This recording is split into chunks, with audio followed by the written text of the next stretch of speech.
As we entered the place, a spectacle met our eyes that almost froze our blood with horror and made our hearts fail within us. Before us were forms that had once been active and erect, stalwart men, now nothing but mere walking skeletons covered with filth and vermin. Many of our men, in the heat and intensity of their feeling, exclaimed with earnestness, "Can this be hell? God protect us!" And all thought that He alone could bring them out alive from so terrible a place. Robert H. Kellogg. I walk around camp every morning looking for acquaintances, the sick, etc. Can see a dozen most any morning lying around dead. A great many are terribly afflicted with diarrhea, and scurvy begins to take hold of some.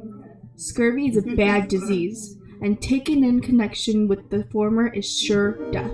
Some have dropsy as well as scurvy, and the swollen limbs and body are sad to see.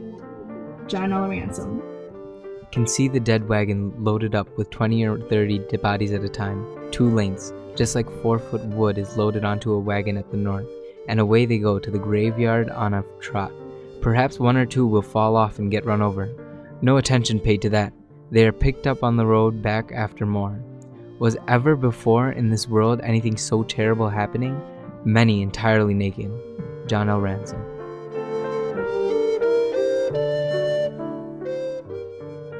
A man who had just come into the prison, being very thirsty, and the water having been shut off from us, as had frequently been the case, seeing some snow lying near the fence on the ground, attempted to pick up some and eat it, when he was shot by the guard without any warning whatever, and he fell near that infernal deadline.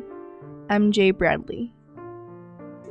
These brutal guards would in the dead hours of the night, while walking around the prison, deliberately fire at random into the barracks, where the men were sleeping, just out of pure devilment. So common did this become that many built defenses against these midnight assaults.